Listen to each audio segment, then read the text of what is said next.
ஒரு சமயம் ஒரு கொடிய நோயினால் தாக்கப்பட்ட ஒரு சகோதரரை ஆஸ்பத்திரியில் சேர்த்தார்கள். டாக்டர் சொன்னாங்க, இனி மருத்துவத்தால் உதவி செய்யவே முடியாது, இவங்க பிழைக்கிறதுக்கு வாய்ப்பே இல்லை என்பதாக.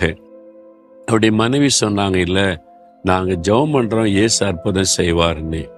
நீங்கள் ஜெபிக்கிறீங்களா? இது மருத்துவத்தால் குணமாக்க முடியாது, இன்னும் ஃபைனல் ஸ்டேஜ் வந்துட்டாங்க, இனி பிழைக்கிறதுக்கு வாய்ப்பே இல்லைன்னு சொன்னாங்க. இல்லை, நான் இயேசுவை விசுவாசிக்கிறேன், உங்களால் முடிந்த மருத்துவத்தை நீங்கள் செய்யுங்க, நான் ஜெபிக்கிறேன், இயேசு என் கணவருக்கு அற்புத சுகம் தருவார் என்று.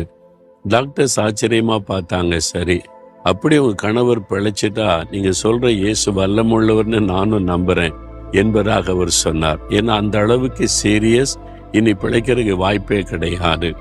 அந்த சகோதரி தேவ சமூகத்தில் முழங்கால் நின்று விசுவாசத்தோடு ஜெபித்தாங்க.